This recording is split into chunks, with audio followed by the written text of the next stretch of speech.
तो वॉर या डायलॉग यानी युद्ध या बातचीत, जंग या मुज़ाकरात। मुज़ाकरात भी आमतौर से होते हैं बराबर के लोगों में। क्या यहां पर लग रहा है कि ईरान ने ऐसी पोजीशन ले ली है कि वह अमेरिका की बराबरी कर रहा है? क्या ऐसा लग रहा है कि अमेरिका ईरान के इर्द गिर्द आकर खुद को फंसा हुआ महसूस कर रहा है? और क्या हालात ऐसे बनते जा रहे हैं कि जंग शायद ना हो, बातचीत हो? इस पर हम चर्चा करेंगे। हमारे साथ खास मेहमान जुड़ रहे हैं। हमारे साथ professor Arshi Khan, foreign expert हैं, वो हमारे साथ जुड़ेंगे। हमारे साथ मोहिबुल हक, फॉरेन एक्सपर्ट, ये हमारे साथ जुड़ चुके हैं। और ब्रिगेडियर धीमान, डिफेंस एक्सपर्ट, हमारे साथ जुड़ चुके हैं। मोहिबुल हक साहब और ब्रिगेडियर धीमान, आप दोनों का बहुत बहुत स्वागत है।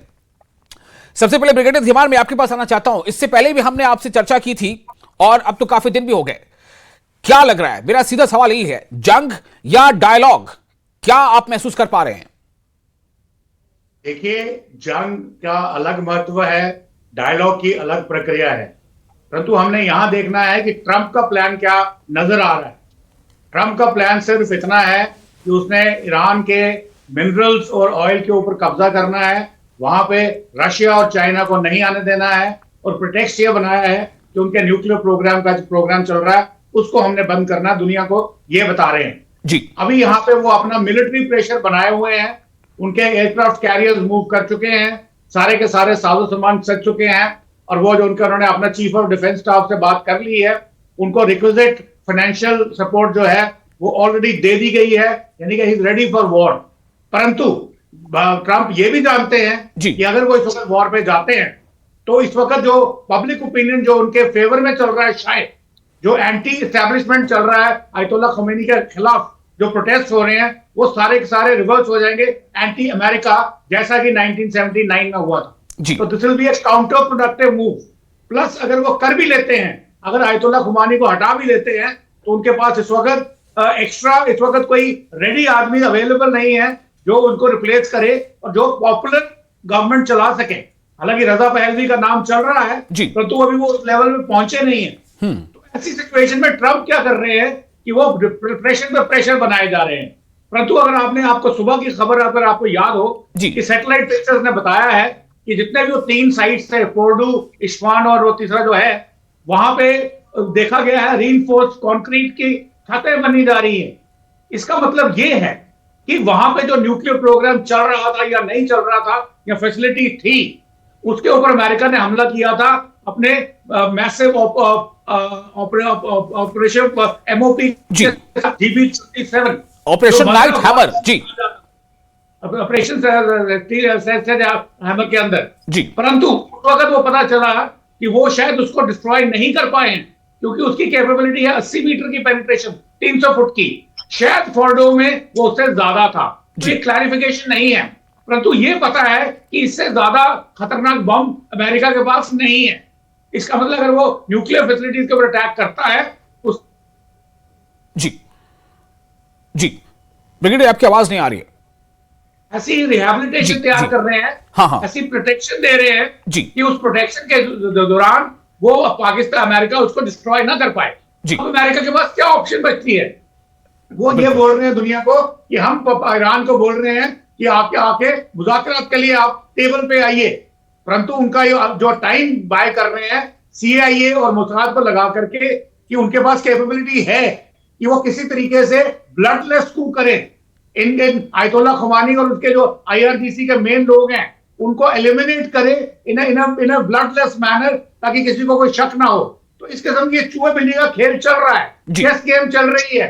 अभी ये कहना बड़ा मुश्किल है कि जंग नहीं होगी या होगी, हो भी सकती है, और अगर हुई तो इस समय ये बहुत बड़ा बेहतर होगा। और यहाँ पे हमने ये भी देखना है कि ईरान चाहे मुंह पे जो भी कहे, जितना भी स्टांस हार्डन करे, हार्डन करने के बाद उसके पास पावर कहां से आ रही है?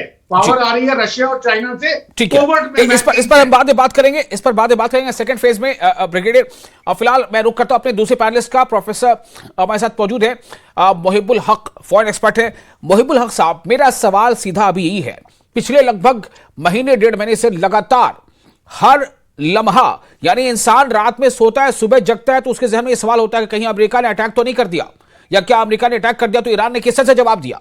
मैं आपसे जानना चाहता हूं, यह सवाल कब तक बरकरार रहेगा?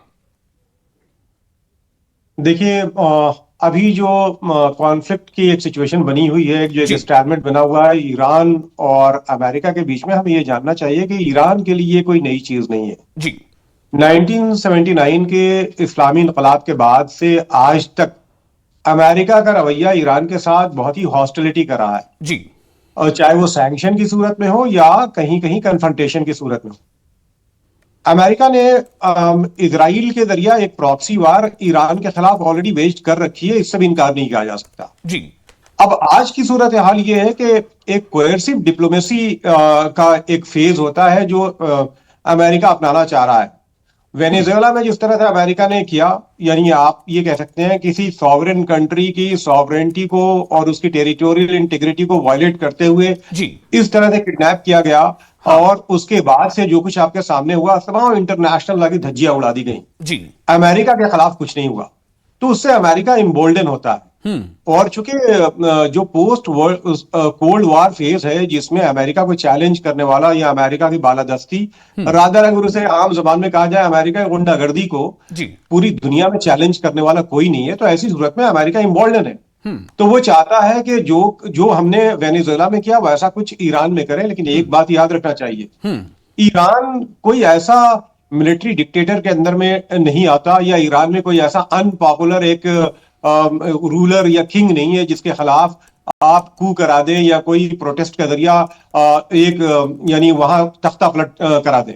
जी इसलिए कि ईरान एक आइडियोलॉजिकल स्टेट है और एक नजरियाती ममलिकत होने की वजह से उसके जो रूट्स हैं इस रिजीम के, वो बड़े स्ट्रांग हैं। जी और यही वजह है कि कोई भी प्रोटेस्ट, ये पहला नहीं है, इतना बड़ा सैंक्शन 2011 से ईरान झेल रहा है और लोगों के हालात यानी इकोनॉमिक कंडीशन बहुत खराब है, उसके बावजूद जी कोई बहुत बड़ी इनकलाबी तब्दीली वहां पे नहीं आई है। तो मैं ये समझता हूं कि ये कोएर्सिव डिप्लोमेसी का फेज है। अभी फौरन ईरान पे कोई हमला अमेरिका नहीं करेगा, बल्कि ये जो प्रेशर है अपने यानी मिलिट्री को जब मूव कराना और ईरान के आसपास ये तमाम मार्च करना, वो उसको नेगोशिएटिंग टेबल पे लाना चाहते हैं। जी और जो नेगोशिएटिंग टेबल पे लाना चाहते हैं उसमें कोएर्सिव डिप्लोमेसी काम करेगी। दो चीजों पे खास करके वो बात करना चाहेंगे, जी एक तो मिसाइल प्रोग्राम और एक न्यूक्लियर प्रोग्राम। पहले सिर्फ न्यूक्लियर प्रोग्राम था, जी लेकिन ईरान ने जो अपनी ताकत इजराइल के खिलाफ जंग में दिखाई, उससे इजराइल को खतरा लाक हो गया। और जाहिर सी बात है, इजराइल को अगर कोई भी खतरा लाक होता है तो दर्द अमेरिका को होता है। जी और ऐसी हालत में आप देखेंगे कि उसके मिसाइल प्रोग्राम पे ये खास करके ये निशाना बनाना चाहते हैं, और वो चाहते हैं कि वो अपना मिसाइल प्रोग्राम अबंडन कर दें, चूंकि एक बहुत ही एडवांस मिसाइल प्रोग्राम का मुजाहरा ईरान ने किया है। तो मैं ये समझता हूं कि फिलहाल कोई अटैक की सूरत तो नहीं है, चूंकि Iran is still in position to retaliate, और वो रिटेलिएशन से वो डरते हैं। जी वो नहीं चाहते हैं कि कोई बड़ा नुकसान हो। जाहिर सी बात है, ईरान और अमेरिका कोई मुकाबला फौजी ताकत में नहीं है, जी लेकिन अमेरिका और उसके हलीफ ममालिक को ईरान से यकीनन खतरा लाक होगा अगर अमेरिका कोई उस तरह का मूव करता है तो। ठीक है ब्रिगेडियर धीमान, मैं फिर से एक बार आपके पास आता हूं। दो बातें यहां पर सामने आई हैं। एक तो ये कि अमेरिका जो है वो इस्राइल को सेफगार्ड करने के लिए कहीं ना कहीं ईरान पर या मिडिल ईस्ट में कोई भी ऐसा देश जो उस लेवल पर पहुंचने वाला होता है तो उसे कट साइज करने की कोशिश होती है। ये हमने माजी में देखा। चाहे आप इराक का एग्जांपल ले लिए, इराक में जब जंग हुई थी तो बहुत WMD का हुआ खड़ा किया गया था, वेपन्स ऑफ मास डिस्ट्रक्शन, आज तक नहीं मिला। सवाल यह पैदा होता है कि अमेरिका से कौन पूछने वाला है, और इस बार भी अगर कुछ होगा तो अमेरिका से कौन पूछेगा। जो अभी प्रोफेसर मोहिबुल हक सवाल उठा रहे हैं कि वेनेजुएला में जो अमेरिका ने क्या क्या इसको सही ठहराया जा सकता है, तो क्या अमेरिका की पब्लिक, अमेरिका की अवाम डोनाल्ड ट्रंप के इस फैसले के साथ है जो उन्होंने वेनेजुएला में किया, और क्या यह ग्राउंड काफी है कि वो ईरान पर अटैक करें?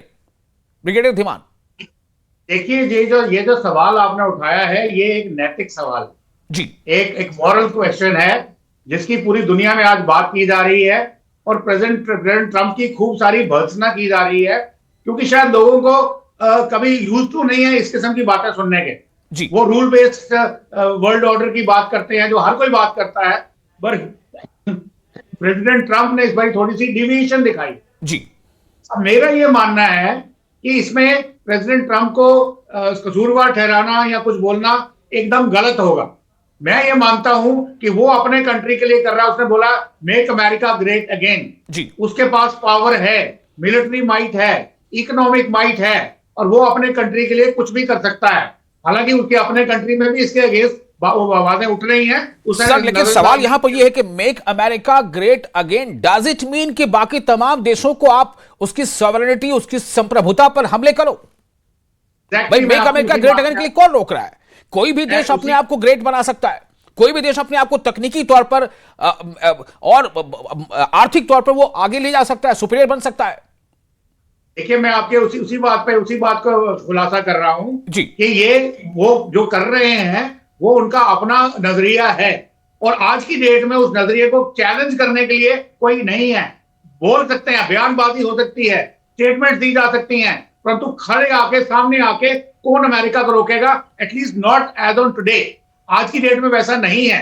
तो इस सिचुएशन तो इसका में मतलब ब्रिगेडियर साहब ये हुआ कि पहले वेनेजुएला का नंबर आया, फिर किसी और का नंबर, फिर किसी और का नंबर, फिर किसी और का number. Absolutely, I am on that. और उसमें भी डिप्लोमेसी उनकी इस हद तक है कि उसने चाइना को भी लपेटे में लिया है। अगर उनका सिक्योरिटी डॉक्यूमेंट 2025 जो दिसंबर में निकला है, अगर उसमें आप फाइन प्रिंट पढ़ें, उन्होंने बोला है वेस्टर्न पैसिफिक में हम अपने साथियों की मदद करेंगे, यानी कि जापान, साउथ कोरिया, ताइवान, नीचे ऑस्ट्रेलिया वगैरह वगैरह, फिलीपींस वगैरह। परंतु उसकी अगली लाइन कहती है कि we will not interfere in that particular thing. ये चाइना को इशारा था कि देखिए, हम वेनेजुएला में ये कर रहे हैं या ईरान में करने जा रहे हैं, आप हमें इतना हस्तक्षेप मत कीजिए। अगर आप कल ताइवान जाएंगे तो हम भी चुप रहेंगे, अपना मुंह बंद रखेंगे। तो इस किस्म की डिप्लोमेसी उसे पूरी तरह से ब्रिगेडियर साहब, मेरा सवाल आपसे एक बार फिर स्पेसिफिकली यही होगा कि ठीक है, आप जो कह रहे हैं कि अमेरिका अपने नजरिए से अच्छा कर रहा है, अपने नजरिए से, मैं ये जानना चाहता हूं कि क्या अमेरिका की तैयारी में अभी भी कुछ कमी है? अगर डोनाल्ड ट्रंप को हमले के बारे में ही डिसाइड करना है तो फिर टाइम क्यों लग रहा है? Why is he buying time? मैंने आपको वही बताया, टाइम इसलिए लग रहा है कि उसको यह भी पता है कि अगर वो आज आयतुल्ला खुमानी को एलिमिनेट करता है एक वॉर के थ्रू, तो उसकी जो पॉपुलैरिटी विद ईरानियन पब्लिक है वो अमेरिका के साथ नहीं आएगी। वो प्री 1979 पोजीशन में पहुंच जाएंगे। अमेरिका उसको हैंडल नहीं कर पाएगा, उस एनार्की को। और अगर एनार्की को हैंडल नहीं कर पाया तो उसके जो पर्पसेस हैं ऑयल के या उसके diplomatic exclusion of China, Russia है या मिनरल्स है, वो उसको नहीं मिल पाएगा, वो काउंटर प्रोडक्टिव हो जाएगा। इसलिए वो प्रेशर बना रहा है कि वो उसको डिस्कशन टेबल पे लेकर के आए, नेगोशिएशन टेबल पे लेके आए। परंतु मैं ये कहता हूं कि दुनिया भर में जो हम उसको क्रिटिसाइज करने पे लगे हुए हैं, उसकी जगह पे हम एक ठंडे दिमाग से सोचें कि इस मूव को हमने काउंटर कैसे करना है। जैसे भारत ने किया है, स्ट्रेटेजिक ऑटोनॉमी दिखाने के लिए उन्होंने अपनी सप्लाई चेन लाइंस को डाइवर्सिफाई किया है बहुत सारे कंट्रीज के साथ। ठीक है ब्रिगेडियर साहब, बहुत अच्छा। मैं फिर आपके पास आता हूं। एक हमारे तीसरे पैनलिस्ट जुड़ गए, let me go to him. Third panelist हमारे साथ जुड़ चुके professor Arshi Khan, foreign expert है। प्रोफेसर अर्शी साहब, अभी हम लगातार सुन रहे हैं, ब्रिगेडियर धीमान को सुन रहे हैं, वो बता रहे हैं कि क्या रीजन है, क्यों अमेरिका जो है अभी फिलहाल वो हमला शुरू नहीं कर पा रहा है, अगर करना है तो। प्रोफेसर हमारे साथ मौजूद है मोहिबुल हक, उन्होंने भी बातें बताई। मैं आपसे जानना चाहता हूं, मेरा सवाल है, आज हेडिंग यही मैंने दी है, वॉर और डायलॉग, क्या होगा? देखिए, हमें ये लगता है कि डायलॉग की तरफ मुझे ज़्यादा इंडिकेशन लगता है, इसलिए कि ये इसने जो बेड़ा भेज रहा है, आर्माडा भेज रहा है, और उसे वहाँ पे जो बहुत बड़ा नेवल शिप है, उसके पहले आप देखेंगे कि जनवरी में बहुत सारे ट्रांसपोर्ट प्लेन, बहुत सारे फाइटर जेट्स आपके जो यूरोप में जो बेसेस हैं अमेरिका के, वहाँ भी भेजा गया जी। ये बेसिकली एक मेरा जो सोचना है वो ये है कि ये ईरान पे प्रेशर दे रहा है कि ईरान लीडरशिप जो है वो प्रेशर में आ जाए और इन्फिनिटी कॉम्प्लेक्स में आ जाए, मतलब डर में आ जाए। दूसरी तरफ